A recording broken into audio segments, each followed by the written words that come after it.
Bienvenue dans Sacrée Intimité, un podcast pour plonger au cœur du tantra en toute simplicité et pour avoir un aperçu concret de ce que l'expérience tantrique peut apporter dans le rapport à soi-même, aux autres et au monde.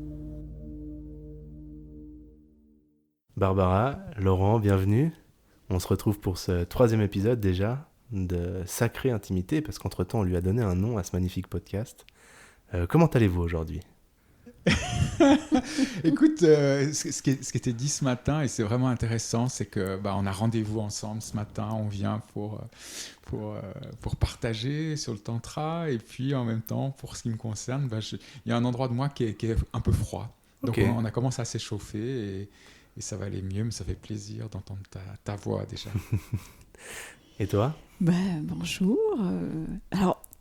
Moi, c'est un peu partagé. Je suis contente d'être là. Puis j'ai eu une petite contrariété professionnelle avant de démarrer. Donc voilà, je suis avec ça, avec ces deux énergies contrastées. Voilà. On commence avec du partage, ça tombe bien, parce que c'est finalement raccord avec le thème du jour. C'était pas prévu, mais ça tombe bien, parce qu'on va parler de communication intime, donc de la capacité aussi de pouvoir partager, j'imagine, ce qu'on ressent et ce qu'on a envie de dire à l'autre. Donc, avec ce sujet que vous avez amené aujourd'hui, comment vous voulez le prendre ? Qu'est-ce que vous avez envie d'évoquer par rapport à tout ça ? Moi, ce que j'ai envie à propos de ce sujet-là, c'est l'importance du fait de pouvoir communiquer. Alors, on parle beaucoup de communication constructive, communication non violente dans les relations. Et en fait, c'est comment ça se joue aussi dans l'intimité du rapport charnel ou dans la sexualité. Et avant d'arriver à cet endroit-là, avant d'arriver dans la sexualité, dans le corps, en fait, ça se joue déjà aussi dans la relation à deux, autour de plein de questions de comment on peut dire oui, on peut dire non, comment on peut s'ajuster pour aller vers quelque chose qui est, alors moi je le dis en riant, l'extase, quoi. Ce chemin vers l'extase, la communication intime, elle est juste merveilleuse. Et en même temps, c'est ça que j'ai envie qu'on partage sur comment on facilite en fait l'ouverture du corps, du cœur, aussi parce qu'on peut dire oui, dire non. Il y a vraiment cette question de souveraineté qui est un de nos sujets, mais ça a un vrai sens dans laisser place au plaisir, quoi. Oui, moi, ce que j'aurais envie de rajouter, c'est ce qui me vient, c'est cette communication intime. Pour moi, ça fait preuve de maturité, en fait. C'est comme si on aurait envie beaucoup de fois que l'autre devine. Là où vraiment on a la zone la plus érogène qui nous fait monter au 7e ciel et qu'il le devine ou elle le devine comme ça, sans qu'on lui dise rien, juste on ne sait pas, de manière intuitive. Voilà, et ce qui est ok, pas ok, que ça puisse être deviné de manière complètement implicite. Et la communication intime, alors qui n'est pas que verbale, mais qui passe beaucoup par le verbal pour nous, parce qu'il peut y avoir aussi du non-verbal. Mais cette communication-là, elle permet d'accéder à une autre dimension, et, je dirais, mature, et en même temps, dans le sens, on peut vivre d'autres choses, peut-être plus profondes, et peut-être même plus extatiques. Parce qu'elle, comme tu disais Laurent, elle crée en fait des conditions aussi pour l'ouverture, l'expansion. Voilà déjà ce que j'aurais envie de dire pour démarrer. C'est intéressant, il y a un mot là qui est apparu déjà 2 fois depuis le début. Il y a eu extase, extatique. C'est un mot qu'on entend de temps en temps. Qu'est-ce qu'il veut dire pour vous ? Comment on le définit, ce mot finalement qui est très utilisé, en même temps on ne sait pas trop ce qu'il veut dire quand on s'en sert, j'ai l'impression. Alors d'abord j'aimerais dire juste là que je suis très touché. Je veux dire, juste maintenant, je ne sais pas ce qui se passe, je pense que c'est au fait que quand tu décrivais, Barbara, la communication intime, moi je le voyais comme une espèce de création de jardin. On parle beaucoup de sécurité dans les stages, mais c'est comme s'il y a deux, tout d'un coup, que cette communication intime, elle va créer un espace dans lequel on peut se dire des choses, on peut créer de l'espace. Et cet espace-là, et la sécurité, elle va amener à ce qui est visé, en tout cas du côté de l'extase, et qui en est une définition, mais là encore, les définitions, j'aimerais rappeler ici à l'auditeur, à l'auditrice, que le tantra, c'est une expérience. Donc nous, on cherche à en parler, à en témoigner, mais avec des mots, et pas seulement avec des mots. Et c'est pour ça qu'on aime le podcast, avec toi en particulier, c'est parce qu'on peut aussi faire passer notre vécu, nos émotions. Alors, l'extase, c'est quoi la définition ? Eh ben, une des définitions, et je ne sais pas si c'est la vraie définition, mais c'est comme ça que moi j'ai envie de l'utiliser, c'est beaucoup de détente et une très grande intensité. Voilà. Okay. Et je pense que il y a un peu de ça que j'ai senti tout à l'heure quand on vient de démarrer ce podcast, et quand tout d'un coup, quand tu as parlé de la communication intime, elle permet de la sécurité, donc la détente, et en même temps de faire monter l'intensité. Détente et intensité. Yes. Et pour toi, Barbara ? Ouais, ça me va bien. C'est pas évident, effectivement, de définir ce mot extatique ou extase. Ouais, moi, je dirais plus que je peux le ressentir ou l'atteindre quand, après un grand abandon et lâcher prise, effectivement, quand y a un plein abandon à ce qui est là, où mon corps est complètement détendu, il y a une confiance totale, et là, il y a l'énergie qui circule et des sensations qui se déploient. C'est vraiment c'est dans le corps que ça se passe, c'est vraiment pas dans la tête. Et ça vibre. Enfin, je dirais que c'est un peu le feu d'artifice sensationnel dans le côté sensation. Oui, dans le côté ce feu d'artifice sensationnel connecté à... Certains le disent comme ça, alors peut-être... d'être connecté à l'océan, d'être connecté...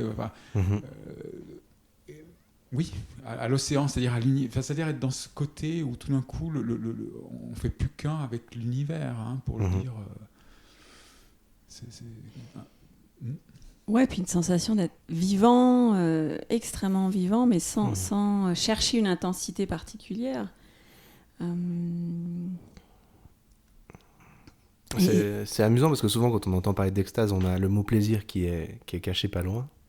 Et dans ce que j'entends là, il y aurait peut-être que le plaisir serait un des ingrédients de l'extase, mais c'est bien au-delà de ça et c'est beaucoup plus fort. Complètement, oui, exactement. Ouais. C'est comme si le plaisir, c'était la première porte.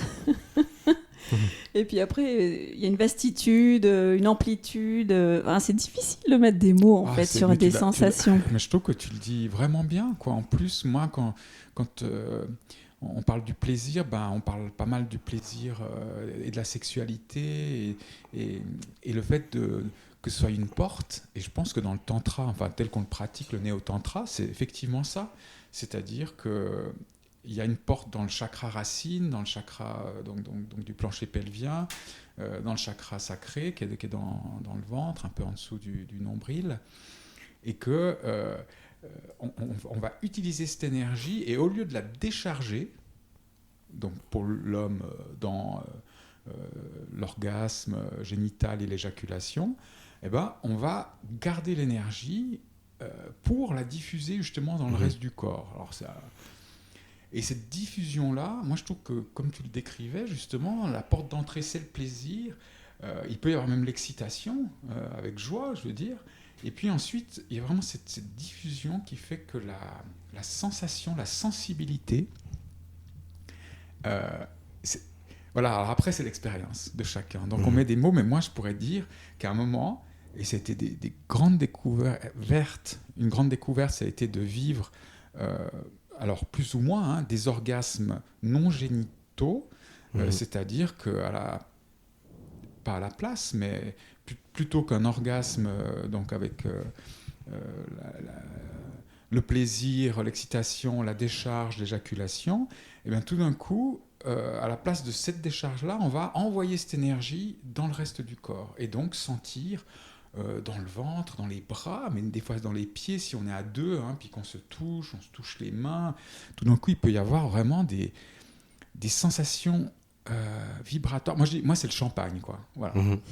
Moi, c'est les bulles de champagne, parce que d'abord, je concède que j'aime beaucoup le champagne, et dans le champagne, quand on fait la dégustation du champagne, en fait, un des critères, c'est la taille des bulles, leur quantité, leur intensité.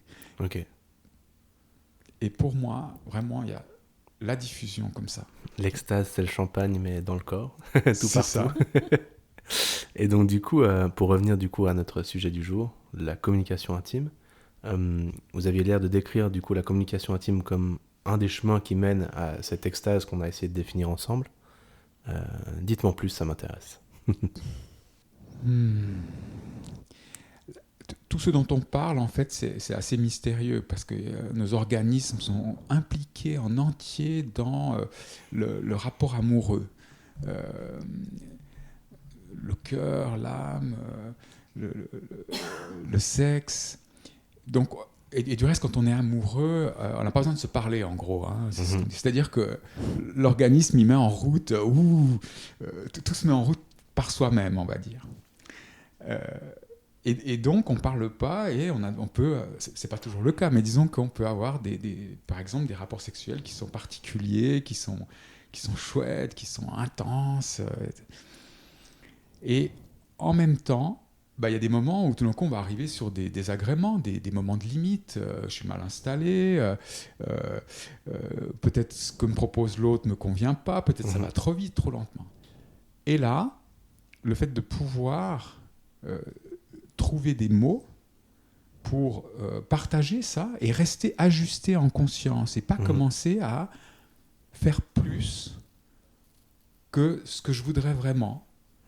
Mais en même temps, je veux garder le plaisir qui est en route, l'énergie qui est en route. Et une des choses, moi, qui m'avait marqué dans les ateliers de Tantra, c'était, et j'étais très fier, je crois que j'en avais parlé peut-être dans le premier podcast, mais peu importe. Moi, j'étais très fier. À un moment donné, on fait une pratique, puis tout d'un coup, on est vraiment dans un moment assez élevé d'énergie, de respiration, c'est agréable, un peu comme quand tu fais l'amour et puis que tu es à l'endroit où vraiment tu es là, encore. Et puis, besoin d'aller aux toilettes, quoi. Ok. Et qu'est-ce que je fais, quoi? Non, parce que je veux pas quitter cet endroit, c'est tellement merveilleux, c'est tellement bon, c'est tellement... Et comment c'est possible de garder la continuité? Comment c'est possible d'abord de considérer que cet endroit-là, il va revenir? C'est pas parce qu'il est magique comme ça que c'est la grâce qui va pas revenir. Et donc, de pouvoir, à cet endroit, dire, par exemple, là, j'ai besoin d'une pause, mon amour, j'ai besoin, je reviens, je suis là. Et pas brutalement, en fait, c'est ça, pas brutalement, en fait, couper le contact. Je pense que c'est cet endroit-là que la communication intime est intéressante, c'est pour éviter de couper brutalement. Oui, puis moi, ce que j'aurais envie de rajouter, c'est, pour ma part, en fait, j'imaginais que dans l'espace de la sexualité, il fallait rester silencieux. Pas tant ne pas faire des sons pour exprimer son plaisir, mais on ne pouvait pas mettre des mots pour dire ce qui se passe ou justement faire des ajustements. Et pour moi, ça a été la grande découverte qu'au contraire, en fait, le fait de pouvoir dire « Ah oui, là, ah oui, encore, oui, comme ça, un peu plus. Non, pas tout à fait. Là, est-ce qu'on peut s'arrêter ? Stop, juste pour sentir. » En fait, ça permettait au plaisir de se déployer et faire monter aussi soit l'excitation, soit le désir. Et ça favorisait au contraire la montée de tout ça, quoi. Et que c'était plutôt très bienvenu. Et donc, oui, après, c'est sans faire des grands discours, hein, mais ça peut être des petits mots, des petites phrases. Et pour moi, la communication, ça peut faire partie aussi des sons. Il y a les mots, mais il y a aussi les sons qui sont bienvenus. Et là, on touche aussi à un autre tabou,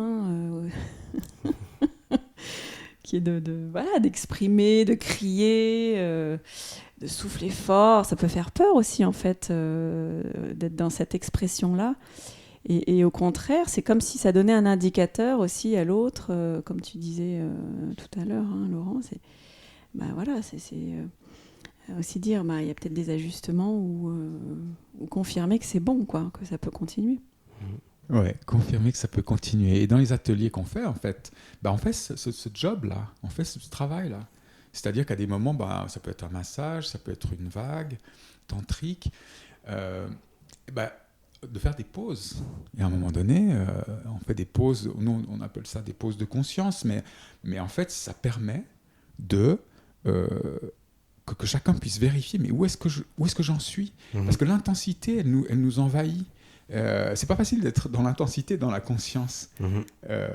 Surtout qu'il y a pas mal de personnes qui recherchent l'intensité, pour la décharge, pour l'électricité, et qui sont souvent à ces endroits-là, plus dans la conscience.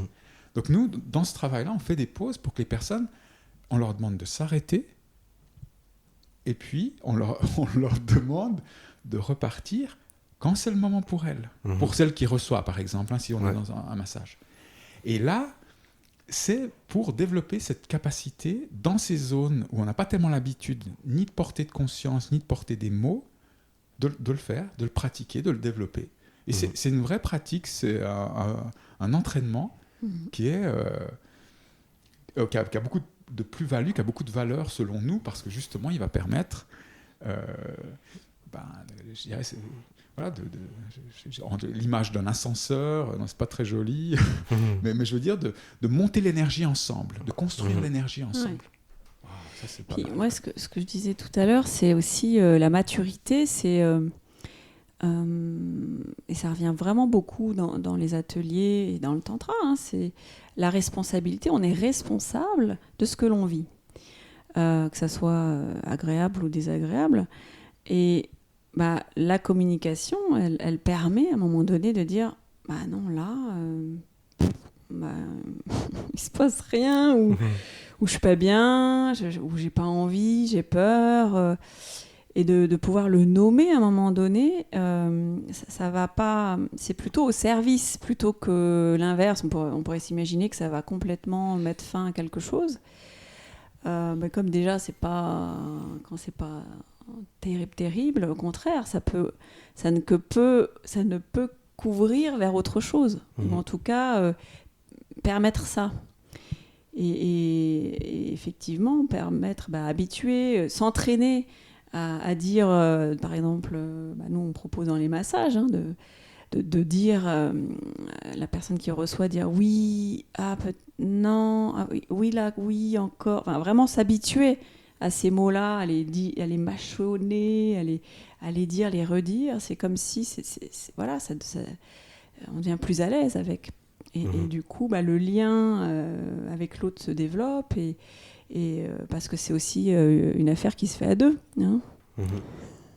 Oui, ce que voient pas les gens qui nous écoutent, c'est ta main là, que tu es en train de faire entre toi et moi, pour montrer comme un 8 là, de l'infini. Je trouve ça très beau, comme l'énergie qui circule, et que cette communication intime, elle vient là pour vraiment faciliter cet échange. Et on peut aussi, moi je peux témoigner que dans notre intimité, ce que tu disais là, c'était vraiment important. Il y a des moments, ça le fait pas, quoi. Tu vois, il y a des moments, tu as envie que on est entre amoureux, on a envie que ce soit le mieux possible, mais non. Voilà, tout d'un coup, ou alors ça monte, il y a l'excitation qui est là, et puis tout d'un coup, il se passe quelque chose qui fait que non, le plaisir, il redescend, parce qu'il a décidé, parce qu'il fait ce qu'il veut, le plaisir. Enfin, l'énergie, elle fait ce qu'elle veut. Et que dans ces moments-là, le fait de dire écoute, stop, on va voir, parce que là, j'y suis pas. Et le fait de dire stop, je n'y suis pas, c'est comme ça que je comprenais ce que tu disais, c'est ce qui permet d'aller à l'étape suivante. Parce que des émotions, il y en a beaucoup en fait qui viennent dans le tantra. On parle de sexualité, mais en fait, c'est l'énergie, c'est l'amour, c'est les émotions. Et quand on est dans l'intimité, la sécurité, le plaisir, en fait, il peut y avoir des émotions d'une intensité très importante qui viennent. Et quand tu disais tout à l'heure que ça peut faire peur, ça peut faire peur parce que tout d'un coup, tu es surpris ou surprise que ton partenaire ou ta partenaire, tout d'un coup, pleure. Alors qu'on est à un endroit, normalement, tu vois, ça devrait être waouh! Et c'est waouh! Ouais. Sauf que ce waouh, quand il se diffuse, à la place d'aller dans la décharge, la décharge du corps, en fait, elle va se diffuser et en fait, elle peut amener tellement de joie dans certaines cellules qu'on va se retrouver avec des émotions comme les larmes, comme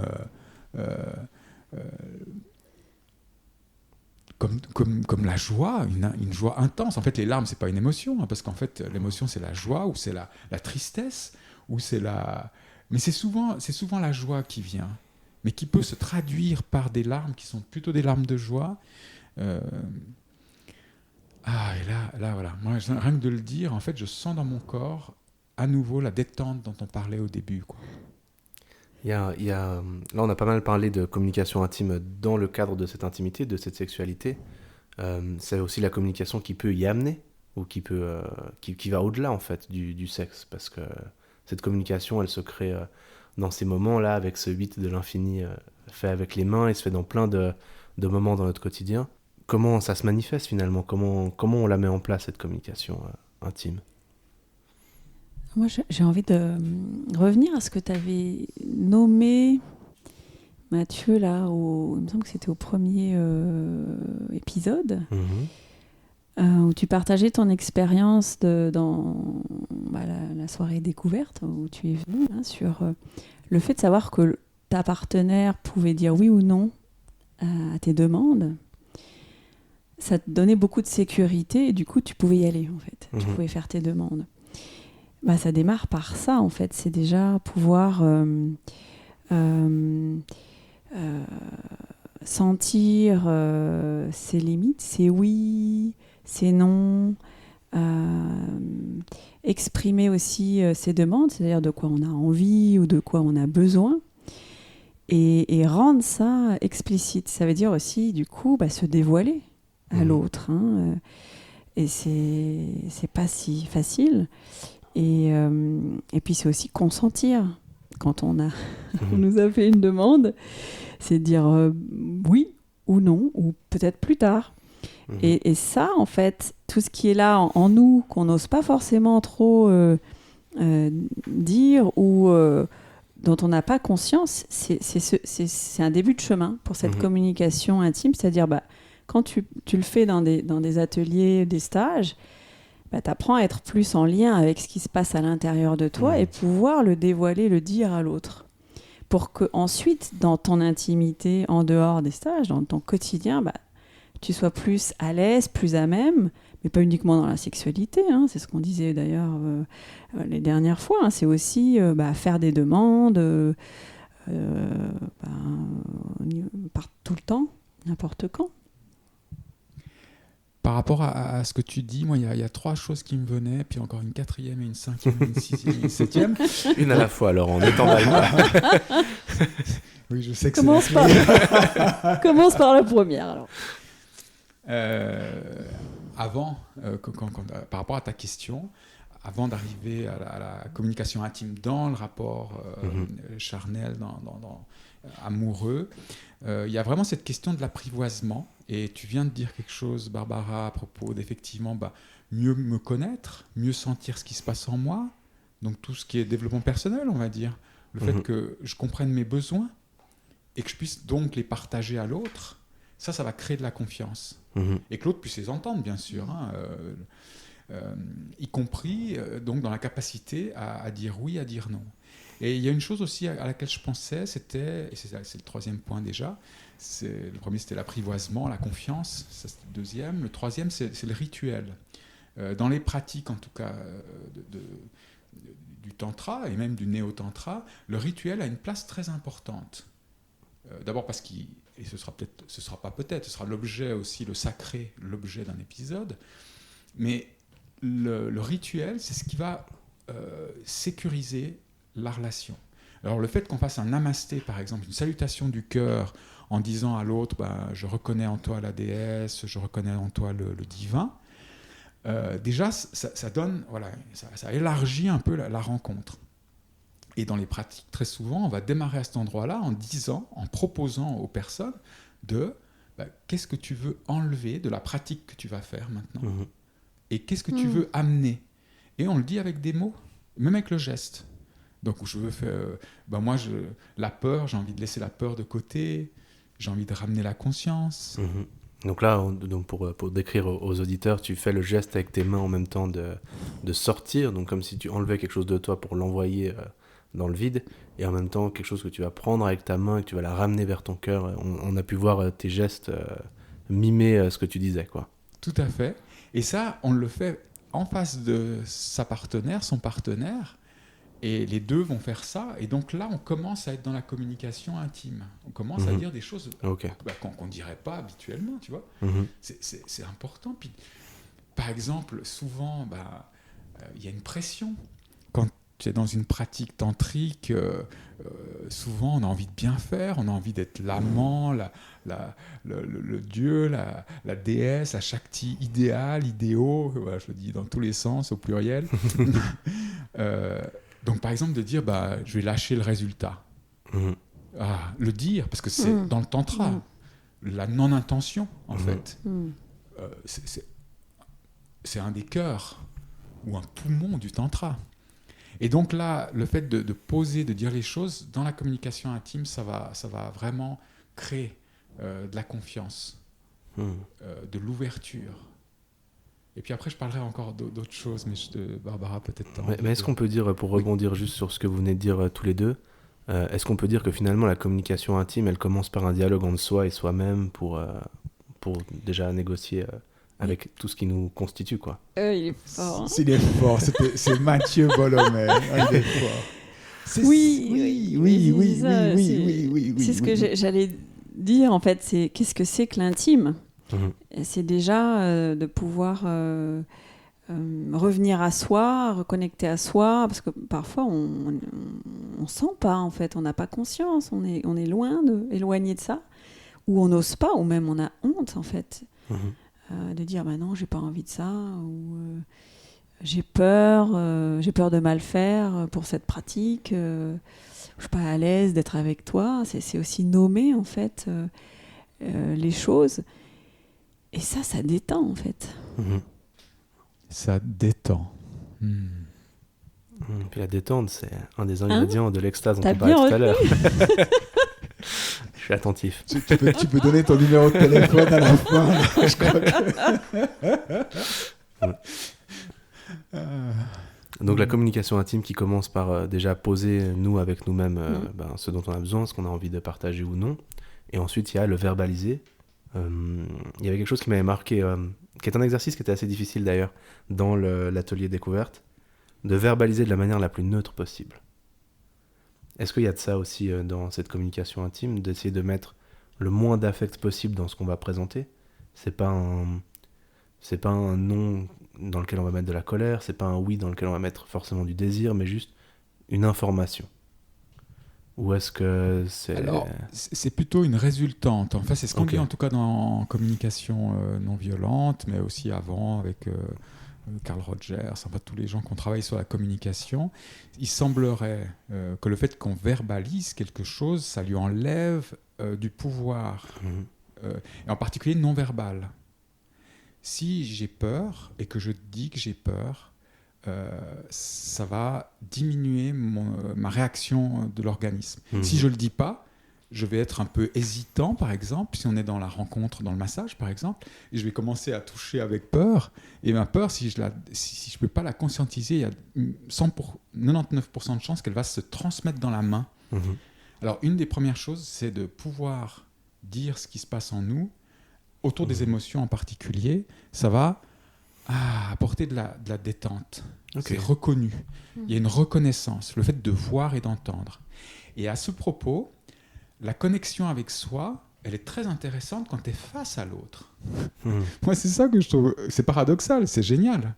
Et la plupart des pratiques dans le tantra, ça commence, comme tu l'as dit, c'est vraiment... Et nous le verbalisons, hein, c'est connexion avec toi, tu te mets face à face, salutation du cœur, et tu fermes les yeux, tu reviens à toi. Ah. Et après, tu vas ouvrir les yeux. Et après, tu vas te connecter. Il y a le chat qui Il est d'accord avec toi. Il est C'est d'accord. Je ne sais pas si on l'entend ou pas. Je ne suis pas sûr, on verra. Ce sera la surprise. Donc cette connexion à soi en face de l'autre, et puis se connecter à l'autre et de verbaliser,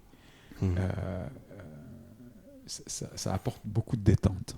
Et ça démarre avant même le contact physique. C'est vrai.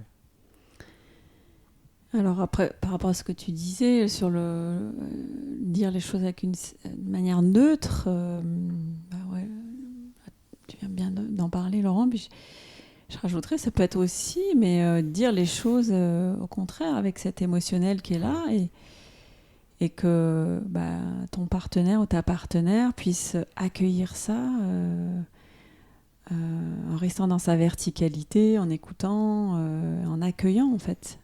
Et là on touche à un autre sujet, à l'amour, c'est-à-dire vraiment accepter, accueillir ce qui est. Et peut-être qu'il y a besoin de passer par cette étape-là avant de faire une pratique, parce que y a des choses qui se mettent en route émotionnellement, parce que ça peut être confrontant, et c'est d'apprendre aussi à pouvoir à la fois exprimer ça et pouvoir accueillir ce qui se passe pour l'autre sans être dans le jugement, parce qu'il n'y a rien de personnel en fait. Là, il y a quelque chose qui se rejoue pour la personne. Oui, j'aime bien quand tu dis il n'y a rien de personnel. Pour ma part, c'est un vrai travail en fait. Par exemple, quand on est dans l'intimité, qu'on se fait du bien, qu'on se caresse, et tout d'un coup d'entendre non, la manière de dire non, je ne sais pas si ça va être neutre, hein, mais en tout cas, il y a une manière douce, on peut dire, dans le non-verbal. Par exemple, le mot non, est un nom qui est assez brutal, en fait. Hein. Mais ce n'est pas une histoire d'ego. Là. Les gens disent toujours c'est l'ego. Non, l'organisme. Dans la nature, la vie, quand tu vois les choses, elles poussent. Hein. Ce n'est pas qu'à un moment donné, elles disent je m'arrête, stop. Si elles rencontrent un obstacle, ça arrive. Mais donc ce nom-là, alors quand on est dans l'intimité, ce n'est pas personnel. Ça, c'est une chose qui fait du bien à l'intérieur. Que si ma partenaire me dit non, pas comme ça, ça ne veut pas dire que moi je ne suis pas bien, parce qu'il y a nos estimes de nous qui sont en jeu tout le temps dans cette histoire. Et c'est pour ça que la communication intime, de la soigner, ça c'est mon avis, hein, de la soigner, ça permet c'est-à-dire de dire non avec tendresse. Je vais le dire comme ça, hein, c'est facile à dire là au micro, c'est peut-être plus difficile. Mais de demander plus fort, sans être dans l'exigence, mais dans vraiment la demande. Là, c'est subtil. Et c'est peut-être là où la neutralité peut être intéressante. Ça ne donnerait plus un ordre, mais une invitation. Ce n'est plus un ordre, mais une invitation. Parce que je pense que le fait de se donner des instructions, c'est important. Mais il peut y avoir ce rapport de force. Et dans le rapport de force et de pouvoir, entre les hommes et les femmes, là, on peut en faire quelques épisodes aussi. Donc, c'est réveiller, parce que le tantra, l'intimité, le fait de prendre le risque, voilà, j'avais noté prise de risque. Il y a une vraie prise de risque à plutôt que de ne rien dire et puis de faire les choses un peu comme ça se passe, et ça se passe bien, tant mieux, hein, mais de commencer à dire nos peurs, nos envies, nos désirs, etc. Et que l'autre puisse dire oui, non, il faut pouvoir respirer dans le oui. Là, c'est facile, plus facile, on va dire, encore que. Et puis quand il y a un non, c'est pas personnel, c'est juste on apprend à se connaître, on apprend à se découvrir, et il y a tellement à découvrir, même pour les personnes qui sont en couple depuis si longtemps, dans ces pratiques-là, tellement à découvrir. Moi, j'aurais envie de compléter en disant c'est un petit peu comme oui, il y a des moments où on va danser, et puis quand on danse, on n'a plus besoin de trop, on parle plus à un moment donné. Mais parfois, on se marche un peu sur les pieds, ou on est trop près ou trop loin, et il y a besoin de le dire, ça, ou en tout cas de l'exprimer d'une certaine manière. Puis quand on ne se connaît pas, là je pense dans les pratiques tantriques, voilà, à un moment donné, c'est important de pouvoir l'exprimer, le dire, et de prendre sa responsabilité. Parce qu'en fait, on est responsable de notre désir, de notre plaisir, de notre extase, d'une certaine manière. Mais c'est-à-dire, c'est à nous de créer les conditions pour ça. Et cette communication dont on parle, elle crée les conditions pour ça, elle favorise ça. Oui, il y a l'échange et le retour à soi. Mais il y a l'échange, partager avec l'autre et revenir à sa responsabilité. Et quand j'attends de l'autre, et c'est pour ça que c'est un beau chemin le tantra, parce que nous sommes nombreux et nombreuses à venir au tantra parce qu'on pense qu'on va trouver... qu'on va trouver chez l'autre, on va trouver dans l'interaction la satisfaction de nos besoins. Donc et tout le boulot du tantra, c'est justement de ce que tu disais tout à l'heure, et ce qu'on dit aussi nous, c'est de nous ramener à nous.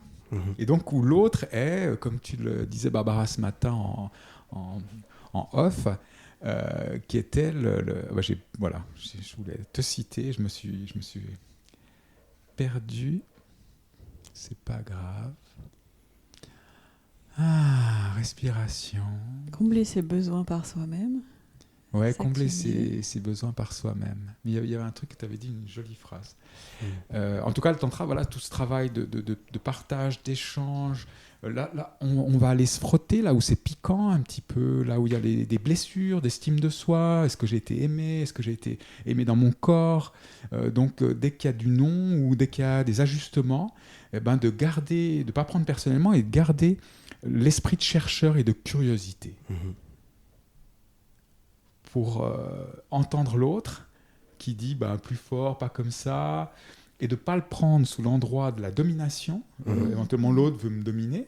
Parce que ça arrive. Je veux dire, j'en parle, c'est pas parce que nous, on l'observe, mais aussi pour nous, dans la relation, quand on est très vulnérable en particulier, le fait de se sentir éventuellement dominé ou d'être dominant, les deux du reste, peuvent susciter des craintes, des peurs. Donc la communication intime, à cet endroit-là, quand on la pratique, quand on l'entraîne, elle vient relativiser ces affaires pour permettre d'explorer et de développer la qualité, la présence et cette danse dont tu parles. Et alors moi, je me souviens toujours de cette histoire qu'on raconte à propos du tango. Parce qu'on... Traditionnellement, alors je vais peut-être me tromper, parce qu'il paraît que traditionnellement, en fait, c'était beaucoup les hommes qui dansaient le tango. Mais en tout cas, quand les hommes et les femmes dansent dans les cours de tango, c'est l'homme qui apprend à diriger. Et il y avait des gens qui ont filmé le tango. Mais en fait, ce qu'ils ont vu, c'est que c'est pas l'homme qui dirige. Quand tu regardes à la caméra, les femmes anticipent. En fait, à un moment donné, alors on ne sait plus qui guide. Alors à un moment donné, on a donné à l'homme les règles de conduite, mais quand les deux dansent, en fait, c'est la finalité de faire une belle danse, de danser ensemble, qui fait la beauté. Et moi, j'ai l'impression que la communication intime, c'est ça. C'est le fait de l'utiliser ensemble pour aller vers l'extase ou quelque chose qui va dans cette direction, parce qu'il faut être modeste quand même. Barbara ? Oui. Tu veux rajouter quelque chose à... Non, là, ça... je reste sur l'image là, du tango et de la danse. C'est vrai que la danse est très présente dans vos pratiques, donc c'est une métaphore qui vous va bien. Et oui, c'est une métaphore pratique. C'est, la danse, c'est vraiment... alors, vas-y sur la danse. C'est vrai, alors merci de parler de la danse, parce que c'est aussi une manière de... Alors, communication intime, oui, d'une certaine manière, c'est-à-dire qu'on peut exprimer ce qui est là, ce qui agit en nous, agréable ou désagréable, mais de pouvoir le mettre en mouvement. Et c'est une manière de communiquer aussi vers l'extérieur, en fait, de montrer, de décharger. Et ça fait partie aussi de cet apprentissage de l'expression de soi et de ce dont on a besoin. et qui est bon et utile pour soi. Et sur la danse, vraiment pour moi, c'est la communication intime non verbale. En partie. Hein. La non-verbale, elle peut avoir lieu quand il y a un contact, encore une fois, des corps. Mais dans la danse, et c'est des danses libres, hein, qu'on le sache, parce que le tantra est aussi, c'est des pratiques libres, en fait. Il y a des techniques qui sont proposées, que ce soit autour de la respiration, autour de posture, autour du toucher. Mais tout ça, en fait, c'est pour goûter à la liberté. La liberté intérieure, qu'on appelle l'atiyana dans certaines traditions, le mouvement spontané.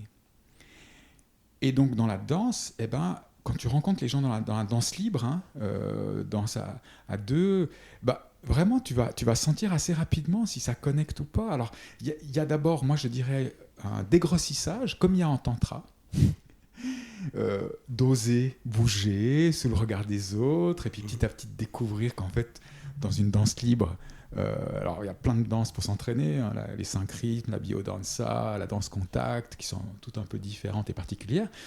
Mais une fois qu'on a un petit peu de vocabulaire, dans les danses à deux libres, mais il peut se passer des choses qui sont mais de l'ordre de l'amour, vraiment, de faire l'amour. Parce qu'il y a du feedback, parce que d'un coup il y a une fluidité, et puis il y a des moments où ça ne va pas le faire. On va se marcher sous les pieds, ou tout d'un coup on va se trouver à distance.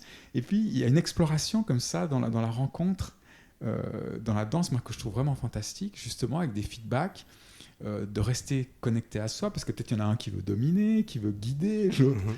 Jusqu'à ce qu'on trouve ce qui est beau dans le tantra, et ce que nous croyons, je dis nous, mais tu me corrigeras, qui est le fait d'être des vrais partenaires absolument égaux dans le yin et dans le yang, et que cette communication intime avec les mots, très intéressante, ou avec le non-verbal, très intéressante, pour cheminer, encore une fois, vers des moments de grâce, quoi. Parce que, en fait, moi, je vais dire ça comme ça.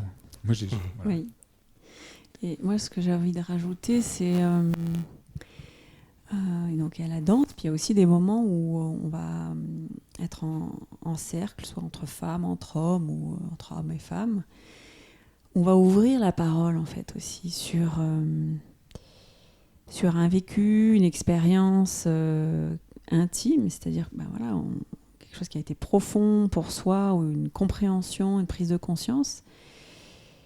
Et le fait de pouvoir se permettre et se sentir libre, hein, j'aime bien cette notion de liberté là, dont tu as parlé, pouvoir déposer sa parole au groupe et d'être accueilli pleinement, complètement avec cet intime de soi, ça ancre quelque chose de nouveau aussi pour soi-même, et par rapport aux autres, c'est aussi, il y a la dimension du cœur là, à laquelle on accède, hein.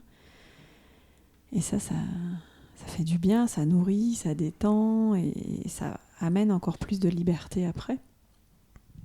Alors moi j'ai envie d'évoquer quelque chose qui est un peu coquin, je vais dire ça comme ça. On m'a traité de coquin il y a quelques jours, mais je me reconnaissais pas dans ce mot-là. Audacieux aussi, non ? Audacieux aussi. Mais en fait, à propos de communication intime, hein, comment ça prépare l'amour, comment ça prépare la sexualité, éventuellement, hein, moi ça m'arrive, et c'est ce que je nomme dans les groupes, mais en tant que participant, hein, pas quand j'avoue. Il y a vraiment des moments, et moi ça a été une surprise énorme, ce que j'appelle l'érection du cœur. C'est-à-dire, on est dans un face-à-face, et on se dit des choses, et c'est quelque chose que je trouve très important d'en parler, alors en tant qu'homme en particulier, parce que l'érection, normalement, je l'associe, moi, à la sexualité. Et c'est juste, hein. Donc, c'est-à-dire, je ne l'associe pas à des autres espaces. Et tout d'un coup, là, dans des espaces émotionnels d'ouverture, de sentir l'énergie circuler, et dans des pratiques, justement, qu'on a pu faire, sentir une érection qui vient à un moment donné où on se parle d'amour, en fait, pour moi, c'est vraiment... d'abord, c'est un déconditionnement énorme. C'est une liberté fantastique dans le corps de plus associer l'érection asexualité, mais également à quelque chose qui est simplement de l'ordre d'une circulation d'énergie qui prend une forme de plaisir, mais un plaisir justement dont on parlait en début, qui est diffusé dans l'ensemble du corps. Et la communication, celle dont je voulais parler justement, qu'on a pratiqué ensemble il n'y a pas si longtemps, c'était le fait de... Comment on a fait ça ? Alors, on avait une pratique où... alors, c'est difficile parce que je ne veux pas la détailler.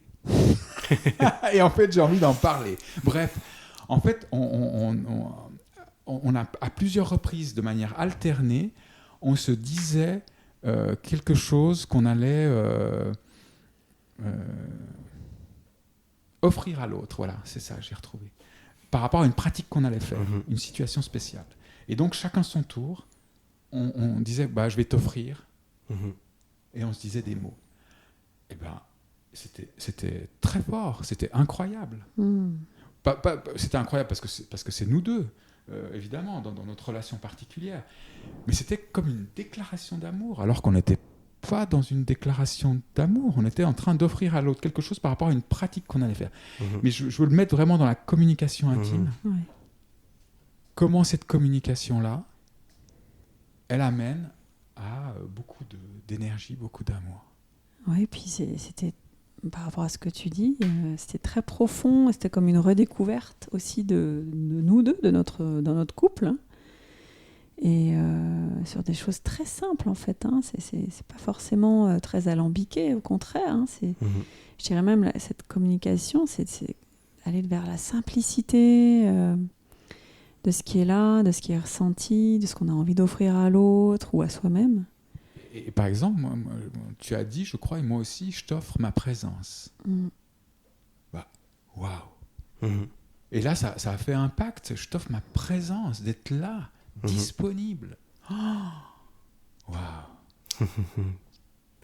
Je pense que ça clarifie déjà pas mal qu'est-ce que c'est que toute cette communication intime. On a évoqué plein de très belles idées. On arrive gentiment à la fin de cette émission. Si on devait retenir quelque chose de cette communication intime, un peu un mot de la fin pour l'un et pour l'autre, qu'est-ce que vous auriez envie de laisser dans la tête de ceux qui nous écoutent aujourd'hui ? Alors moi, il y a 2 mots qui me viennent et que moi j'ai envie de suivre et de poursuivre. C'est dans la communication intime d'être clair et tendre. Clair et tendre. Clair et tendre.